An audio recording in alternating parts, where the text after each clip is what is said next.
Hi and welcome to That Wise Old Dude Conversations with Rob. Today I want to talk to you about, if you're an entrepreneur or in your own business, why you shouldn't have money as your number one focus and what you should focus on instead. Now today I'm down near I'm in Style Woods at one of my favourite spots. I wish I'd brought my hat because it's freezing cold. Recently shaved my head and it's really cold. But in the summer it's beautiful sitting here. It's just absolutely gorgeous, peaceful and tranquil, and you can come and gather your thoughts here. It's a wonderful place to come. But anyway, enough of that. Today I want to talk to you, like I say, about why you shouldn't have money as your number one focus. And the reason I'm doing this video today is somebody recently emailed me because I'd mentioned this in passing in a couple of videos, and they were asking me if I was anti-money. And you know, they asked me nicely, but they're just curious. And I said to them, no, I'm not anti-money in the slightest. You know, money is important. Money is a tool that we use to trade for goods and services, right?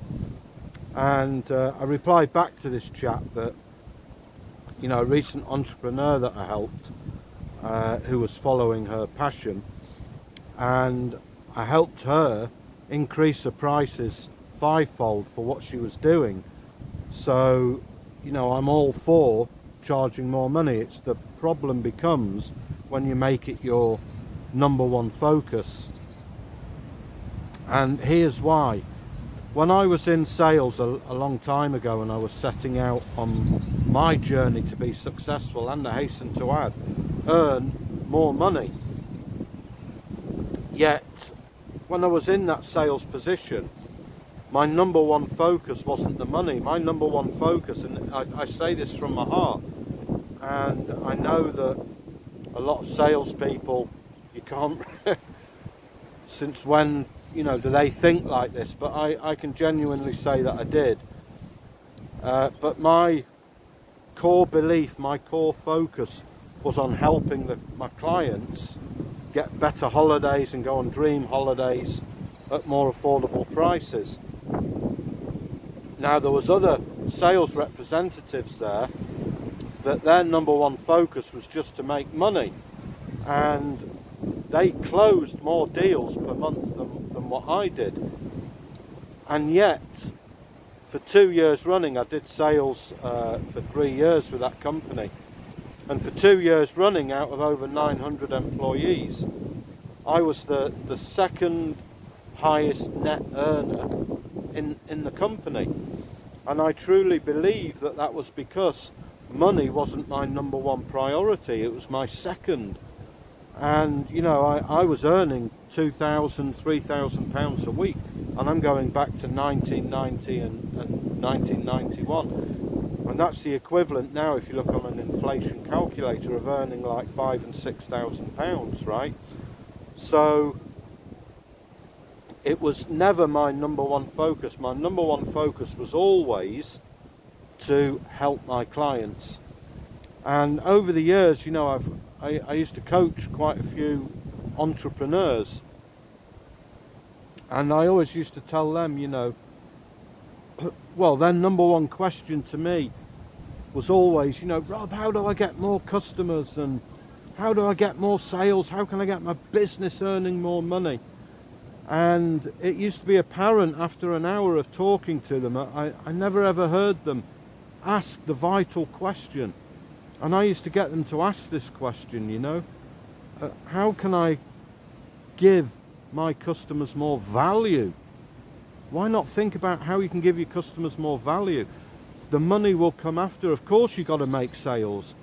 Of course you've got to save, look at ways of saving money in your business. That's imperative that you do that, right? But it shouldn't be that number one focus. And it reminds me of when, you know, I read the story of Richard Branson when he started Virgin Airlines, right? And he wrote out his plans on a napkin while he was sat on a plane. He didn't write out, oh, how can I make millions more money? by starting an airline. No, his first thought was, how can I make airline travel better for passengers? So you see, now that's how you've got to think. If you're just thinking about money, money, money, money, money, I'm not saying you're never going to achieve it or you're never going to achieve a good income. You can, but usually it will be short-lived, or you'll hit a ceiling. You know, you'll never get beyond that ceiling. And it's because you see, people can read you, maybe not consciously, but their unconscious mind, it will connect with your unconscious mind, and it will know that your true motive is not really their best interests. You see how it works? Your unconscious mind is a great reader of body language and facial expressions, of which you have 3,000, by the way. And consciously you can't read 3,000. There's only a handful of people in the world that can do that. But your unconscious mind will read them all. And your face and your body language will give away that what you're really focused on is money and not their best interests. So you've got to make that little switch.